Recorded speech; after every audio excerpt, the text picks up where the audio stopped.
Programa Palavra Espírita, apoio cultural. Drogaria São Francisco, sempre ao lado da comunidade. Pampeiro S.A. Comércio de Automóveis. SEDIC, mantenedora do Clube do Livro Espírita Fonte de Luz. Novo Tempo Contabilidade e Assessoria Limitada.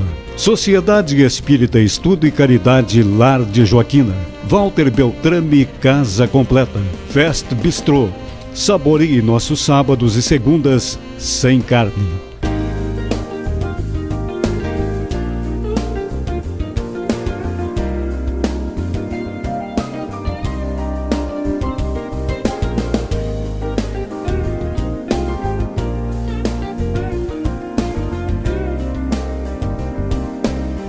Estamos iniciando mais um programa Palavra Espírita, agradecendo aos nossos apoiadores culturais, Pampeiro S.A., Drogaria São Francisco, Clube do Livro Espírita da SEDIC, Lar de Joaquina, Escritório de Contabilidade Novo Tempo, Beltrame Casa Completa e Restaurante Fest Bistrô. E está conosco hoje, vindo de Formigueiro, a nossa companheira Ana Cruz. A Ana Cruz é trabalhadora da Associação Espírita Francisco Cândido Xavier daquela cidade. Ana, muito obrigado por ter aceito o nosso convite, seja bem-vinda.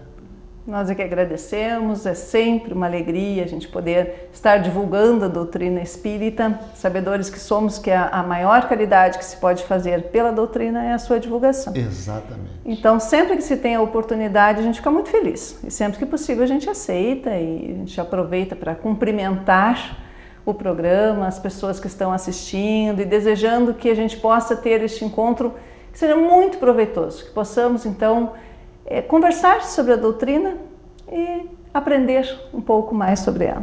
Com certeza os telespectadores vão aprender muito hoje. Ana, quando se fala em espiritismo, em doutrina espírita, imagino que na mente de muitas pessoas vem uma coisa que todo mundo que vai na casa espírita vai também para receber um passe, o passe espírita.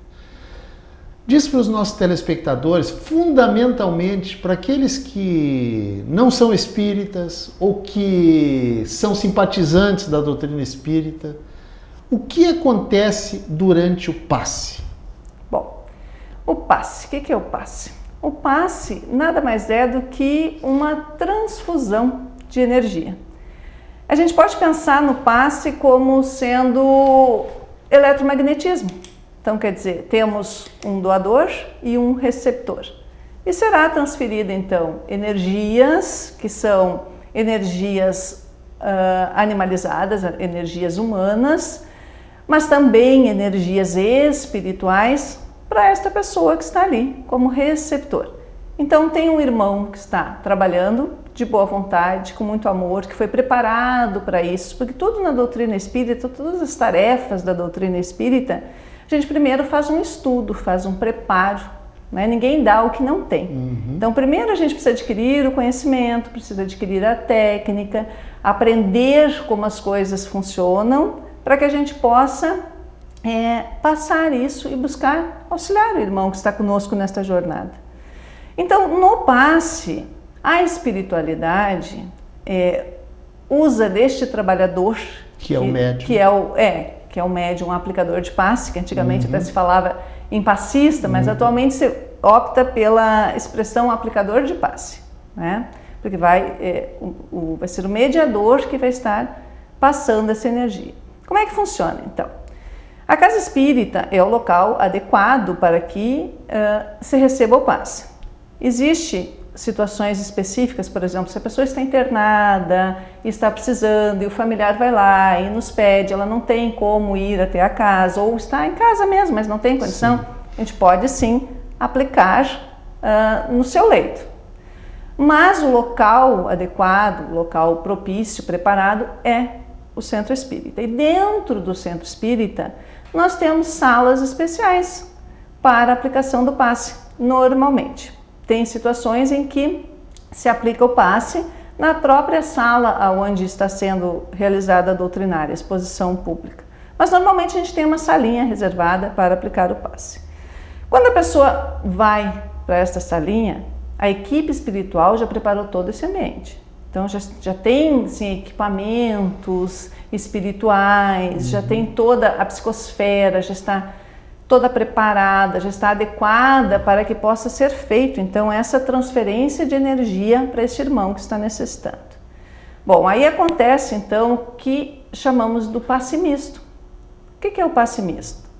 É a espiritualidade agindo sobre o médium aplicador do passe e este sobre o receptor, o irmão que está ali para receber. Então, a espiritualidade vai emitir todo esse fluido espiritual que este irmão está necessitando. Este fluido passa, então, pelo aplicador de passe. Esse fluido que tu fala é energia? Energia, isso. Certo. É energia espiritual. Certo. Né?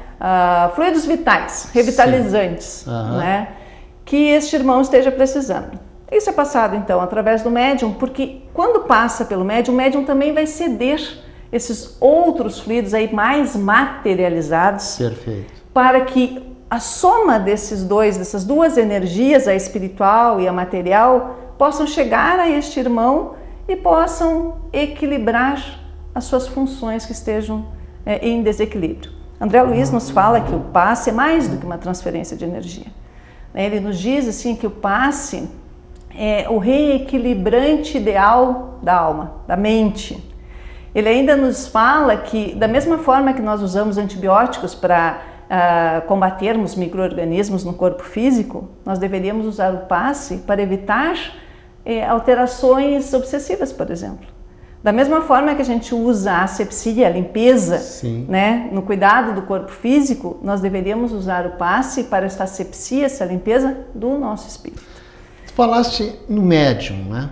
Agora, eu vou na casa espírita, começo a ir na casa espírita, assisto às palestras, travo amizade com as pessoas trabalhadoras daquela casa e um mês depois me convidam para ser médium passista. O que precisa? Ele já está em condições um mês depois, um mês e meio depois para aplicar o passe? Não. Nós temos dentro da doutrina espírita o estudo sistematizado da doutrina espírita. Assim, não significa que a gente vai estudar só estas apostilas. Nós estudamos a obra, principalmente as obras básicas, da forma mais ampla que você consegue. Mas nós temos um estudo sistematizado, sim. Então, dentro desse estudo sistematizado, nós vamos primeiro ter o primeiro contato com a doutrina espírita, que a gente chama de ciclo introdutório, que é bem superficial, que é para ver se a pessoa realmente quer estudar, se era o que ela esperava. Se ela está afim. Se ela está afim, isso. Então, essa é a primeira partezinha ali. A partir disso, a gente passa para o módulo 1, não é? Para o estudo sistematizado 1, é onde a gente vai ver várias coisas da própria doutrina, da espiritualidade como um todo e assim sucessivamente. O módulo 2 a gente vai falar basicamente sobre as leis divinas. Aí depois na terceira parte, no terceiro ano, vamos pensar assim, como se a gente estivesse numa escola, mas não se forma nunca, né? A gente vai estudar toda a parte dos fluidos, que é o que a gente estava falando ali, então, do passe e tal. Só depois que a gente estudou toda esta parte é que poderemos aí fazer uma formação específica sobre como aplicar o passe. Então é bem complexo assim, não é chegou na casa e já vai para este lugar, para esta tarefa ou para aquela tarefa. Não, a doutrina espírita é extremamente séria, né? Então por isso que até muitos acabam desistindo, porque chegam e já acham que vão ou para uma mesa mediúnica ou eu quero aplicar passe porque eu quero isso. Não basta o querer é o primeiro passo, mas nós precisamos nos preparar. Outro dia eu ouvi falar uma expressão que me chamou a atenção, eu não lembro aonde, sobre médium profissional. O que tu tem a nos dizer sobre isso?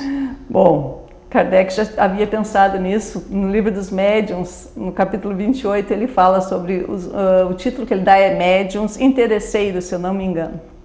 E aí ele fala justamente sobre isso, né? Que a mediunidade não é uma profissão. Claro, ele não fala com essas palavras, mas assim, ele nos diz que a mediunidade não é uma profissão. Não é para se ganhar dinheiro. Não é para se ganhar dinheiro, de forma alguma. Mesmo aquele que diz assim, eu não cobro, mas você deixa o quanto quiser, ele está recebendo materialmente para isso. Dai de graça o que de graça recebeste. Então, de forma alguma, dentro da doutrina espírita, se verá alguém que ganhe o que quer que seja materialmente com a mediunidade, de forma alguma. Né? Então... Ana, existe alguma diferença entre médium e sensitivo? Médium e sensitivo. Também, no Livro dos Médiuns também está bem explicadinho isso. Primeiro, o que é um médium?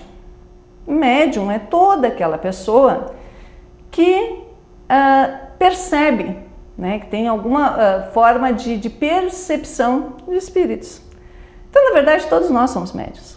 Kardec já dizia isso. Kardec dizia isso, justamente no Livro dos Médiuns, ele deixa bem claro isso, todos nós somos médiuns. Por quê? Porque todos nós temos mais ou menos, de uma forma mais ostensiva ou menos ostensiva, essa possibilidade de percepção do mundo espiritual. Então, nós acabamos conceituando como médiuns aqueles que têm essa percepção mais avançada, mais aguçada, que são os ostensivos, como a gente diz. Sim. Que tem a capacidade da psicografia, que é a escrita, ou da psicofonia, que é a fala, da vidência, de ver esses irmãos, de ouvi-los. Então aí a gente acabou chamando esses mais de médiuns. Mas todos nós poderemos ser. O sensitivo, Kardec fala que é uma forma mais genérica de se falar. Então é aquele que tem a sensibilidade, né, que tem a percepção, que consegue inclusive ter a sensação de que a aproximação é de um espírito bom ou de um não tão bom, mas ele não tem outras manifestações mais ostensivas. Ana, dá para dizer que o sensitivo é aquele que de repente ele se sente todo arrepiado, sente um arrepio no corpo todo. Será que aquilo é proveniente de algum espírita com ele? Certamente. Isso não é raro acontecer? Não é raro. Isso acontece com quase todos nós, na verdade. Né? Então, assim, Kardec ele ainda diz nessa parte, que ele fala sobre sensitivos, que ele diz o seguinte, que todo médium é um sensitivo, mas nem todo sensitivo é um médium. Entende? Certo. E isso é uma coisa que a gente acha importante de falarmos, porque às vezes a pessoa sente esse arrepiozinho e aí quando vai na casa espírita sente mais e aí sim que ela tem certeza que ela é médium. E aí ela já quer ir buscar. E não é bem assim. E aí ela já quer participar da mesa mediúnica. Isso, e aí se frustra porque a gente diz que ela precisa estudar um pouco mais. Muito bem. Estamos finalizando o primeiro bloco do programa Palavra Espírita, agradecendo aos nossos apoiadores culturais Pamper S.A., Drogaria São Francisco, Clube do Livro Espírita da SEDIC, Lar de Joaquina, Escritório de Contabilidade Novo Tempo, Beltrame Casa Completa e Restaurante Fest Bistrô. 2 minutinhos e a gente já volta.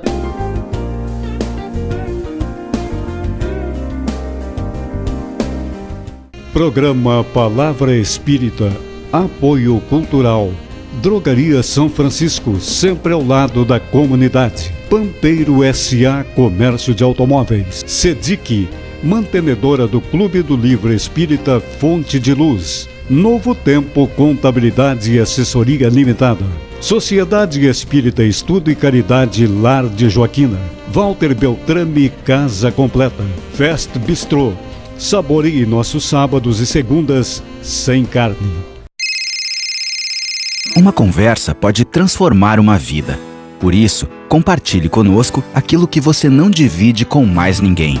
O CVV está com um número novo. Ligue 188. A ligação é gratuita de qualquer localidade do estado.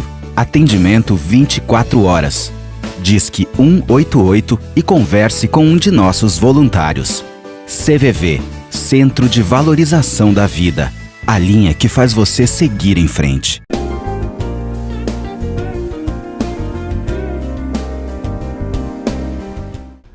Estamos iniciando o segundo bloco do nosso programa, agradecendo aos nossos apoiadores culturais, Pampeiro S.A., Drogaria São Francisco, Clube do Livro Espírita da SEDIC, Lar de Joaquina, Escritório de Contabilidade Novo Tempo, Beltrame Casa Completa e Restaurante Fest Bistrô.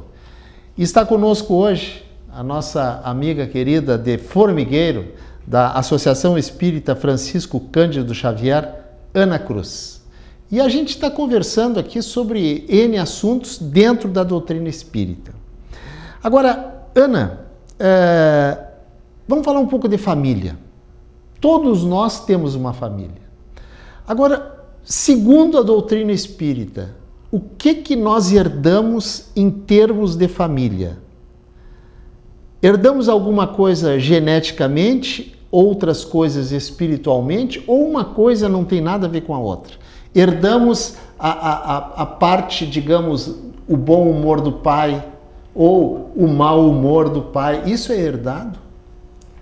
Na verdade, o livro, o Evangelho segundo o Espiritismo, no capítulo 14, nos fala sobre os laços de família.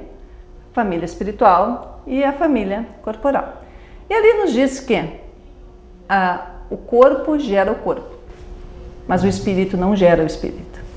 Então, o que nós herdamos, na verdade, da nossa família são as características físicas.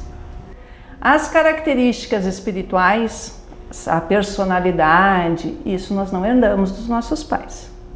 É claro que o meio influencia, tanto que as famílias são formadas justamente para que se possa auxiliarmos uns aos outros no nosso melhoramento. Então o meio vai influenciar sim. Um espírito que seja mais rebelde, digamos assim, que recebe um lar de muito amor, ele vai ter muito mais facilidade em se melhorar, em aparar as suas arestas, do que se ele estivesse num local mais hostil, né?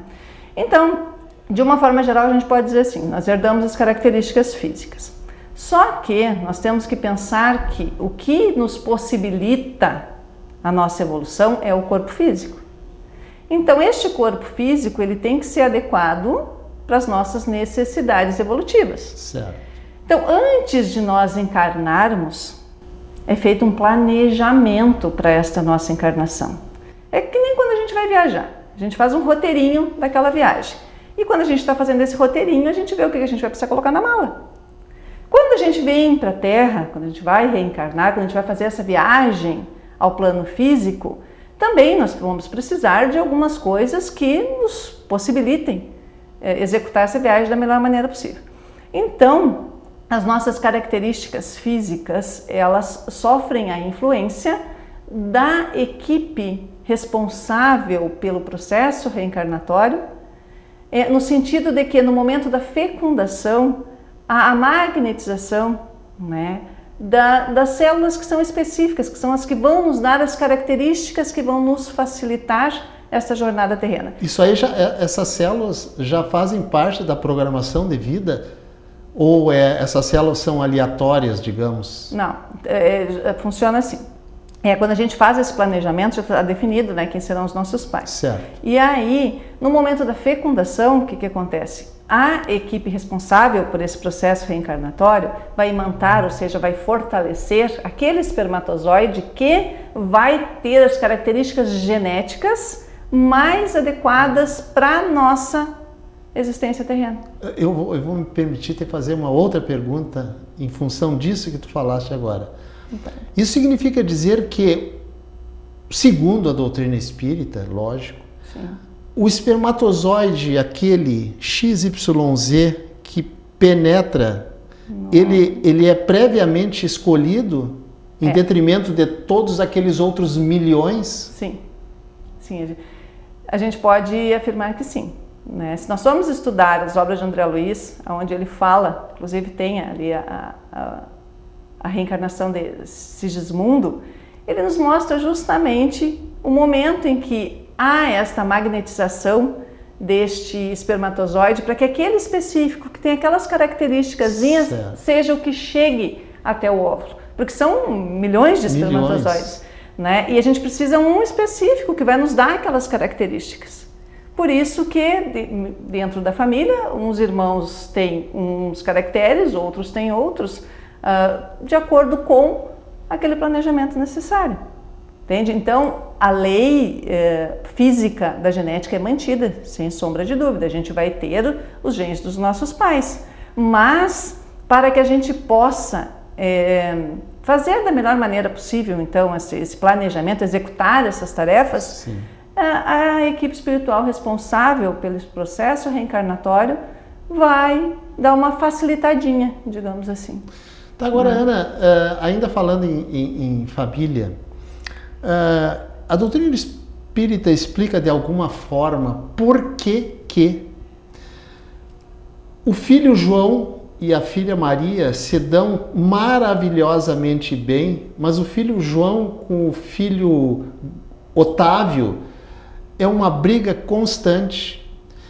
E não só entre os dois irmãos, mas com o pai e um desses dois irmãos. Em contrapartida, o outro irmão se dá maravilhosamente bem com a mãe. Existe uma explicação, através da doutrina espírita, para esses disparates que existem, eu não vou dizer em todas as famílias, mas em muitas famílias? Muitas. Esse é o aspecto consolador da doutrina espírita.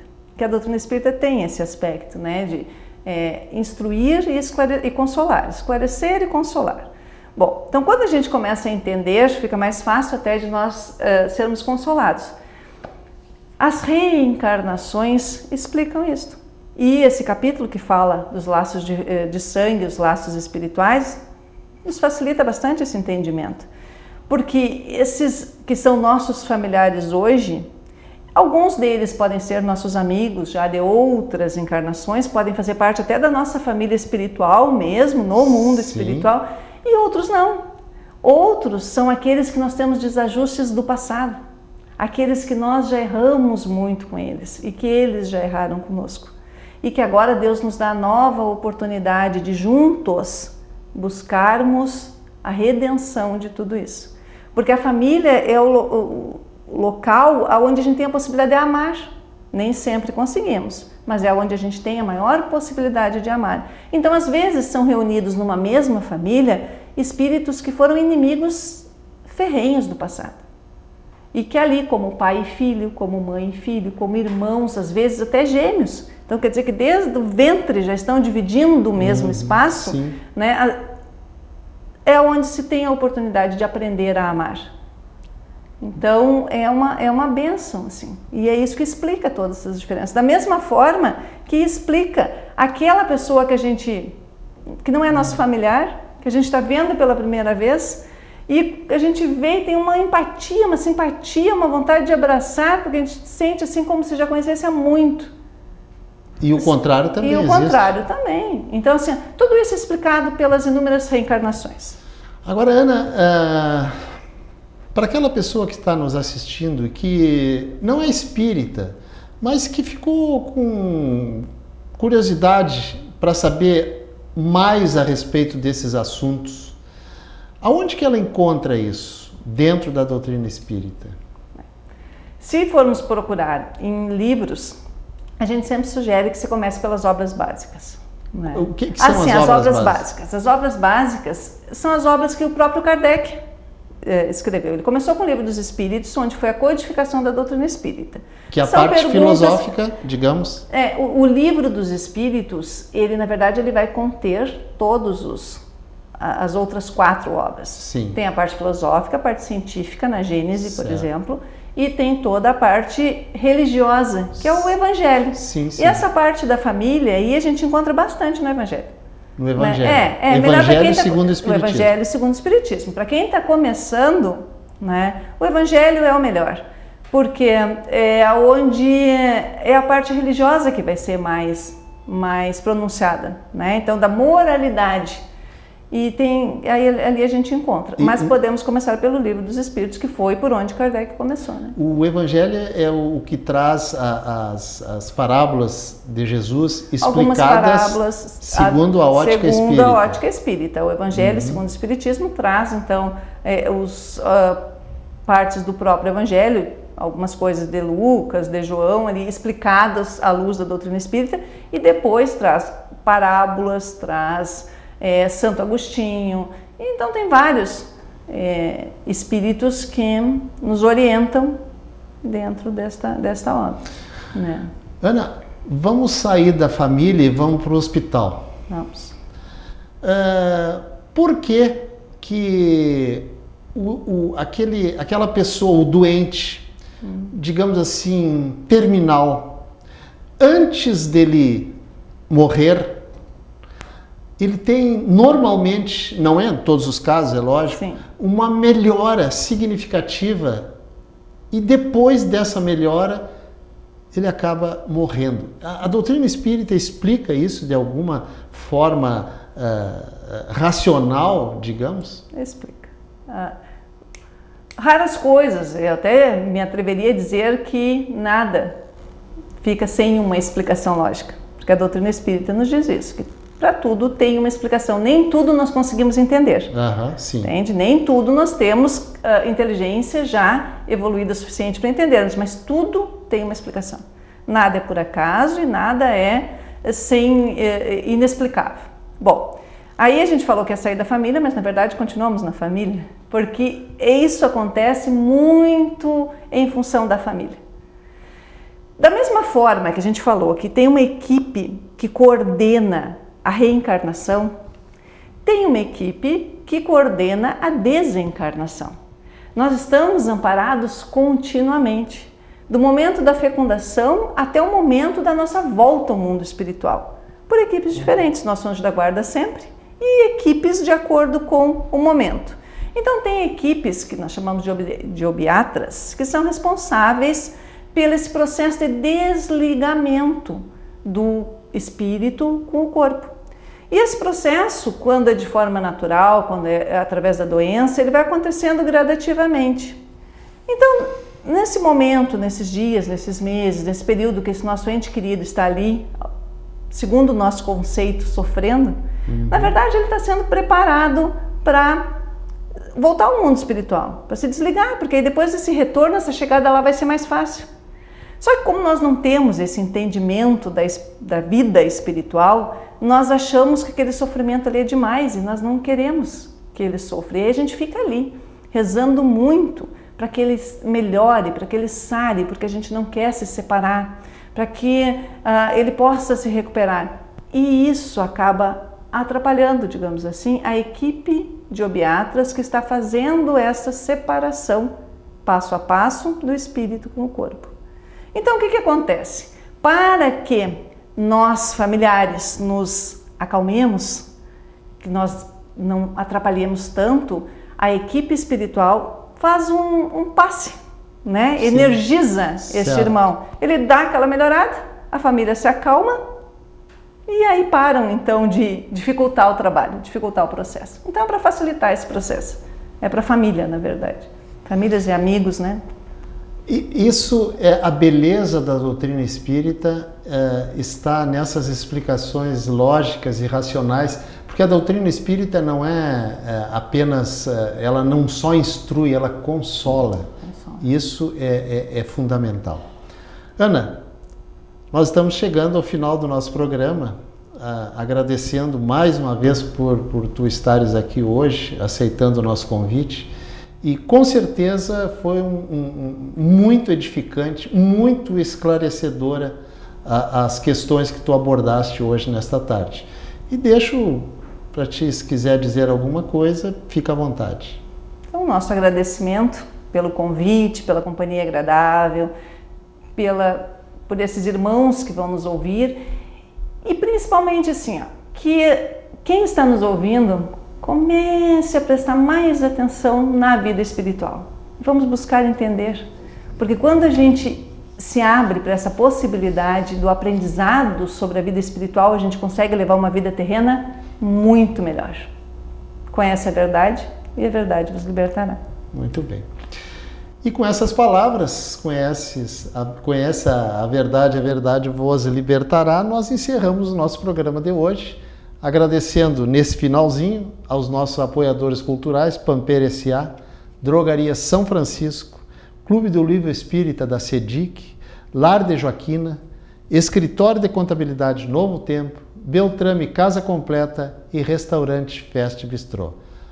Ana Cruz, muito obrigado, e aos nossos telespectadores, até o nosso próximo encontro.